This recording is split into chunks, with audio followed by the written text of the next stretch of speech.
HFC kids, I'm so excited to have you back again today. We have a lot of fun stuff in store. We're starting a whole new set of lessons, and I'm super pumped for the activity we're about to do. And I brought in 2 friends to help me complete it. So I want you to get on the edge of your seats, get ready. We're gonna do an obstacle course, and it's gonna be super cool.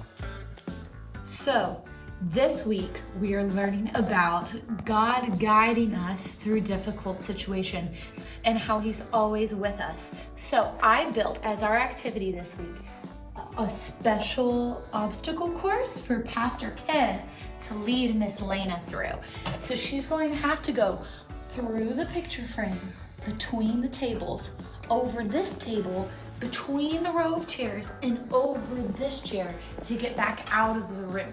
And we're gonna see if she can do it without running into anything while being blindfolded and only guided by Pastor Ken. So we're gonna see how that goes. Pay special attention to how Pastor Ken guides her.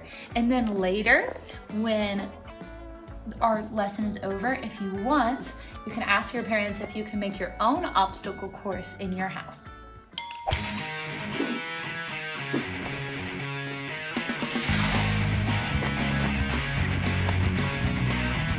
All right, Lana, take 3 steps forward. 1, 2, 3. Okay. Move to your left a little bit and turn your body to the left a little bit. There you go. Now, squat down all the way down. Yep. Now, you're gonna stick your right foot up and out. There's a little ledge. So you're gonna pull your foot up and then, don't worry, I'm with you. I'm with you. Stick your foot out. There you go.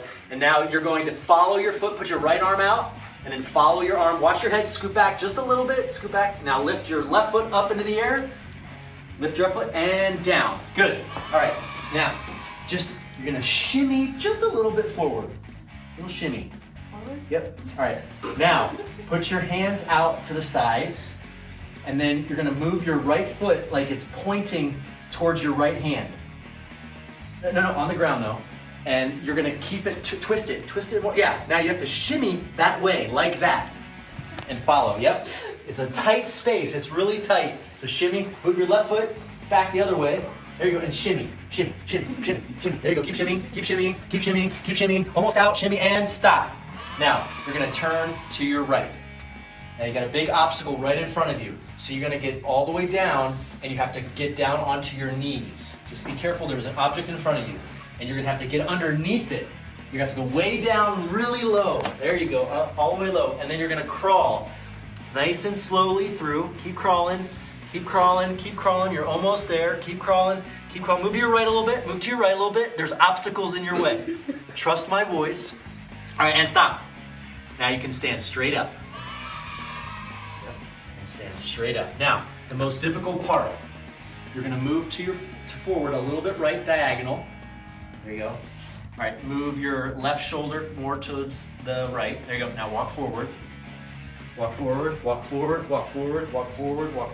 Stop. Move to your right. There you go. And move your feet together. There you go. Now you're gonna step up onto an object. Keep stepping, it's right there, keep stepping, and then put your foot down. Now, this object you're gonna have to stand on, but trust me, stand right on it. Now, the most difficult part, you're gonna have to trust me. You're going to step over this object and you're gonna fall a little bit, but trust me, you're gonna land on the ground. So maybe bend your knees a little bit, give yourself some balance. All right, pick your foot up, and then you're going to go down to the ground. Trust me, it'll be there. Yeah, down, and you made it. Hands up in the air, victory. Yay! That was super fun. So glad she made it through. Pastor Ken was a wonderful guide. Thankful for their help. Thank you so much, if you're watching this, for helping Ken and Lena. Pumped about it. So I chose that because I want you guys to see that sometimes it's really hard to get through tough situations by yourself. So if Lena would have been blindfolded and not had anyone to help her, she would have been running into all kinds of things. But because since she had Ken to guide her through, she was able to make it without really messing up at all. So we were really proud of her, but she could have only done it because of Ken's help. So we're super glad that he was there to help her. And right now in these Sunday school lessons, we're going to be talking about how there are sometimes that we face difficult situations, but we have God with us and he'll always be with us so we can make it through those difficult situations together with him. No matter what might be in front of us, even if we feel blindfolded and we can't see what's coming and we don't know what's going to come next, he knows what's coming next and he can guide us appropriately. There might be some little trip ups on the way, but we know that we can trust in him to lead the way for us. So in today's lesson, we're going to be in Genesis chapter 15. So if you have your Bible, you need to run and grab it, or if you have it there with you, you can open it to chapter 15. That's what I'm about to do, but you can go ahead and grab that right now. So if you're in the right place now, my header at the top of Genesis chapter 15, it says God's covenant with Abram. So Abram is his name in this chapter, but later his name gets changed to Abraham. You might have already known that, but if you didn't, you might have heard of Abraham or Abram, either one. It's the same guy. We're going to be talking about him in this story. So some background information about Abraham is in Genesis chapter 12. So that's a little bit before our story today. He's living and he's got so many riches and a big family, and he's living in a comfortable home. Everything's super great. But then God speaks to him. Whoa. God speaks to him and says, Abram, get up, get your stuff together. You're moving. And Abraham says, where am I going? And God says, I'll lead you. You just got to follow me. And Abraham says, okay, kind of like in our activity a minute ago. Ken said, Lena, we're going this way. And she said, okay.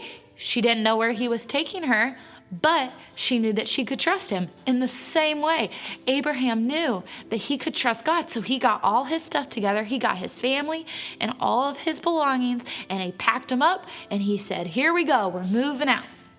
And he started walking, and he found this new land, and he's living in this new place, but he still doesn't know really what's going on. So he and God decide to have a little moment where they're going to sort out where's Abraham going next. So here in chapter 15, I'm going to read it here for you. We're in Genesis chapter 15, verses 1 through 6. My Bible says, after these things, the word of the Lord came to Abram in a vision. Fear not, Abram, I am your shield. Your reward shall be very great. But Abram said, O Lord God, what will you give me? For if I continue childless, the heir of my house is Eliezer of Damascus. And Abram said, behold, you've given me no offspring, and no member of my household can be my heir, which means Abram looked at God and said, I don't know where you're taking me. I don't even have kids yet. You can send me wherever, but once I die, that's it. I'll just die there. There's no one to take care of my stuff now that I'm not near my family. And I don't have any kids. He's got all these questions.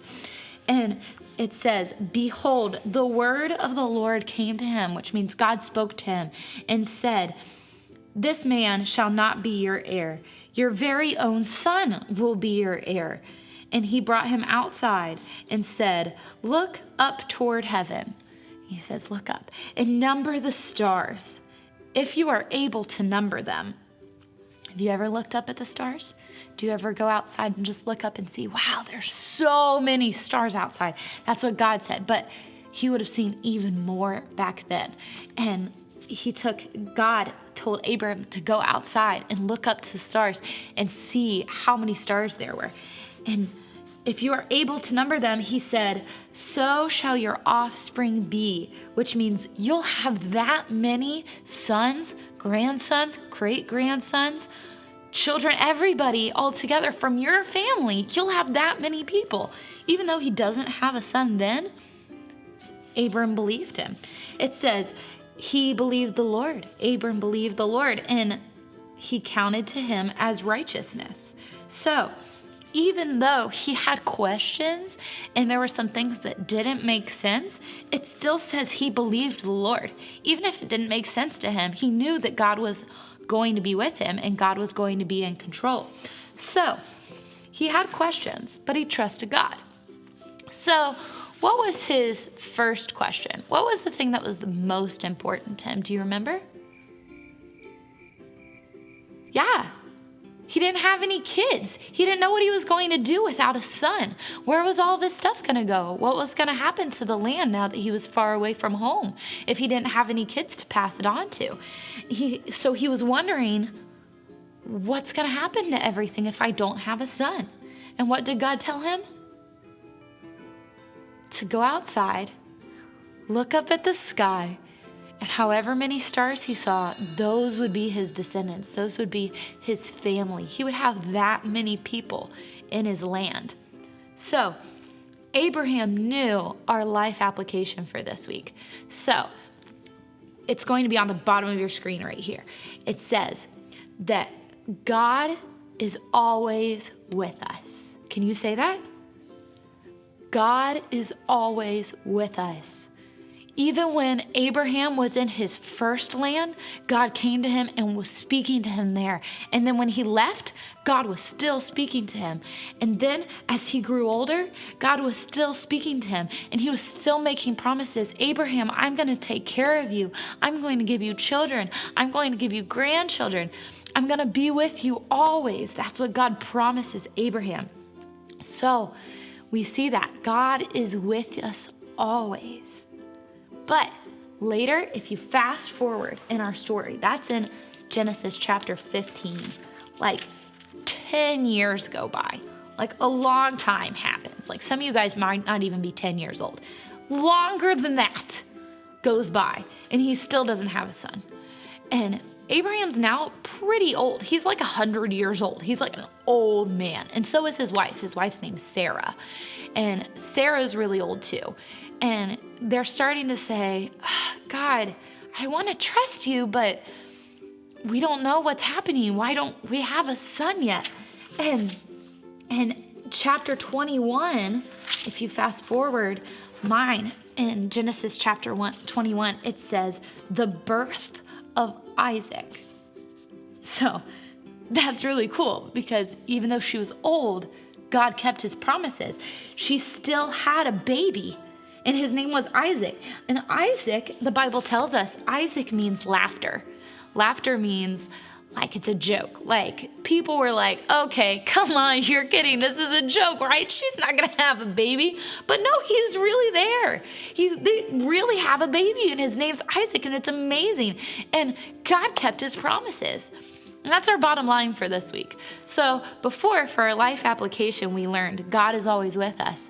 But now we know that God keeps his promises. Not only is he with us, but he is faithful to us. We can trust him. He's going to keep his promises to us. So just like he promised the stars in the sky, now he has his first star, his son Isaac. We'll learn more about that in the coming weeks. But for now, we remember that God keeps his promises. And that's a pretty amazing story. Honestly, it's a miracle that she was able to have that baby. And we are still excited about that today, that we worship that God who gave a son to people who didn't think they'd be able to ever have kids. But since they trusted in him, they had one. That's pretty cool. So that brings us to our memory verse for the next couple weeks. We're going to be learning Isaiah 41:10. And it says, "Fear not, for I am with you. Don't be dismayed, for I am your God. I will strengthen you, I will help you, I will uphold you with my righteous right hand."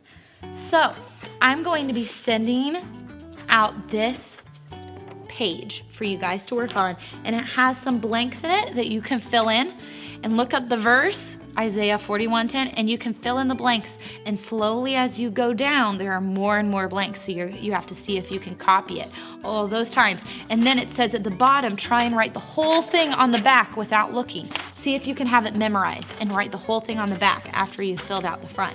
See if you can do it without looking back and cheating. See if you have it memorized. Test your brothers and sisters. See if you can get it down. And maybe your moms can send me a video of you guys doing it. And I'll give you a special shout out next week. So if you can get it memorized, that'd be super cool. I'm also sending out this coloring page that you can do later. And this is a picture of Abraham looking up into the stars, just like in our story today. He looks up at the stars and he sees that those will be what his children and grandchildren, great-grandchildren, all his generations will look like up there in the stars, just like in our story. So you're gonna have both of those things that you can work on from home to look back on our lesson from today. Thanks for joining me this morning. See you next week.